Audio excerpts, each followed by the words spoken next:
Khalid is in Leicester. Khalid, good morning. Morning, James. Good morning, Khalid. What did you want to tell me? Yeah, first of all, we keep on using certain narratives and we're just pushing out to the public, trying to realistically brainwash the public. If you ask Ben Jamal, for example, of the Palestine Solidarity Campaign, when he was asked about from river to the sea, it doesn't mean cleanse the whole area. It doesn't mean take out everybody from the area who is non-Palestinian. Well, to quite a lot of people it does. From the rivers to the sea... No. From the river to the sea, Palestine will be free.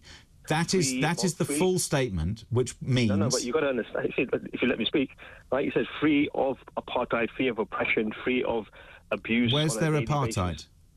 Sorry? Where is their apartheid?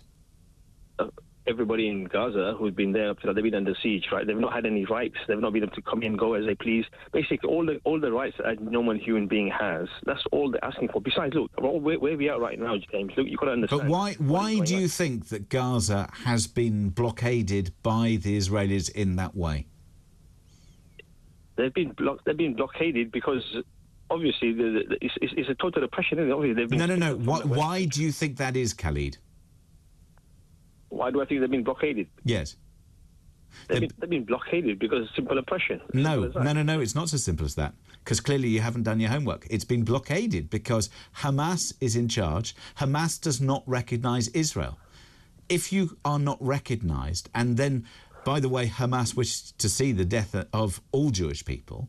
So if you wish to see those things and you cannot negotiate James, with those two, with that group because they want to see your destruction and they don't recognise you, then that's the beginning and that's the end. No wonder you're going to be blockaded. James, look, first of all, we keep on hearing this and we keep on pushing out this rhetoric. Look, we have to look at the facts. Do you consider Hamas as a terrorist organisation, Khalid?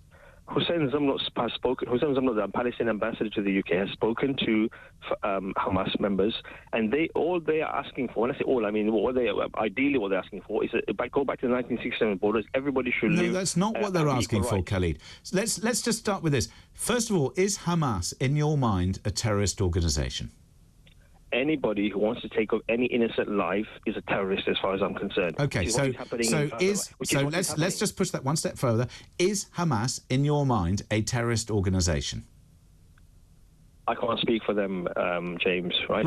Well, if you can't bring yourself to understand that Hamas is a terrorist organisation, number one, and number two, that they committed the worst atrocity of pretty much all history since 9/11, and certainly the worst killing of Jewish people since the Second World War. James, can I speak? Can I speak without interruption? You can. No, not without interruption. It's a conversation, Khalid. So that's what I'm saying. So let me speak. If you let me speak, first of all, look at the 7th of October. Look at the 7th of October. Listen to the the interviews of, for example, the one lady, Yasmin Porat. What she said about exactly what happened. Don't just go with the narratives we've been pushed out. What do you mean the narrative that's been pushed out? What are you trying to tell me about October the 7th? I'm telling you that there were people killed, but listen to her. 1,400 people lost their lives as a result of murder. Of course, it is horrific. It is absolutely horrific. Beheadings. It is absolutely condemnable. We should never accept one loss of any innocent life. Believe me. So why should the Israelis deal with Hamas if that's how they treat their people? They should deal with it exactly how the British dealt with the IRA. They should have been done. There were conditions that were imposed. Okay, so if Hamas were to recognise that Israel can and does exist, and if Hamas were not to call for the death of Jewish people, then I'm sure that the Israelis would come to the table. Is that a fair request? James, are you? Is that a fair request, Khalid? Please let me speak. Please, if you, without interruption, please let me speak. No, it's not a question of without interruption. I'll ask the questions if I want to, Khalid, and if you can't be bothered to answer them and you obfuscate your way out of it, then, where are we going with this conversation? Who has been oppressed in 1948? Doesn't matter. Irrelevant. You're conflating issues that don't need to be conflated. What happened on October the 7th changed the situation. Of every innocent life is sacred, James. I'm not saying that anybody who takes any innocent life should be backed up. Of course not. We condemn them. They should be locked up and the keys should be thrown away. That's what I believe. Fine, and that's what Israel's doing. So why can't you support them? How can you support the Israeli Prime Minister, what did he say yesterday? Forget a long time ago. Yesterday, what did he say? He said this, and he used a biblical reference. You know how this is basic. Look, he said he quoted Deuteronomy chapter 20, verse 16. Yeah, fine. He said he did. He said Hamas is a terrorist organisation. Why shouldn't he? So you're saying that every child has been killed in Gaza, I'm sorry, but we know that every time there is a war, every time there is a conflict, sadly, very sadly... This is genocide. This is not a conflict, James. Wake up. Seriously, wake up. You're not looking at the facts.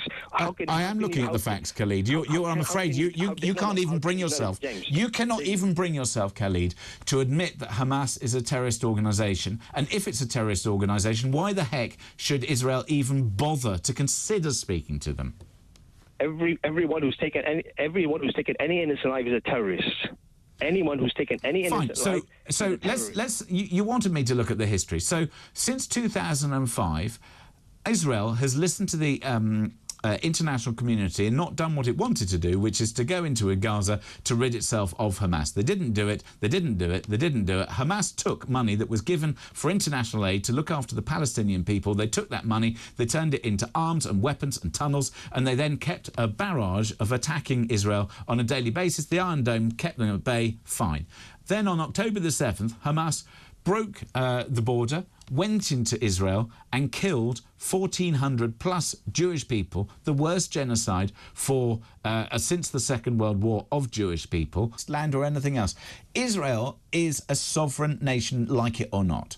So until or unless Hamas recognise that, this war could stop tomorrow if Hamas admitted defeat, and then we have a negotiated solution. If Hamas continues to bombard and to try and, protect or to kill or to maim or to do whatever, Israel is going to prevail. That's it. I'm saying you should condemn this genocide that is taking place, James. And if you don't, you've got something wrong with yourself. I'm sorry. You should condemn the genocide that is taking place. I condemn the genocide that took place on October the 7th that precipitated what we now see. So you're saying nearly 9,000 people have been slaughtered, absolutely slaughtered in front of our eyes, and you cannot condemn that? Condemn that first. I'm going to condemn Hamas, who put those people in harm's way. I'm telling you to condemn the innocent lives that have been lost, and if you can't do that, then there's something wrong with you, James. No, I think, Khalid, there is something wrong with you if you cannot understand why this conflict is taking place. This is not a conflict. This is a genocide, and that's your opinion, Khalid. We're going to kill that is your opinion, Khalid, and I'm afraid that opinion that you have, that is the shame. That is the shame, Khalid. That is the shame. Look at what's happening really right now. All the children being slaughtered, and you. Yeah, but every time somebody brings up children being slaughtered, I wring my hands at the devastation and the tragic circumstances that Palestinians and Israelis find themselves in as a result of what is going on. Of course I do. I don't want to see a human life lost any more than you do, Khalid. However, if you are not prepared to understand the situation as to why Israel is acting, then that is the problem, Khalid. You yourself, that is crocodile tears, James. Crocodile tears for the... No, they're not. Don't tell me what's crocodile tears or not, Khalid. Of course, you don't care. If you cared for any innocent life, if you were equal about any innocent life, you'd be tears for... Khalid, I go back to, why did this start? This started because of what happened on October the 7th.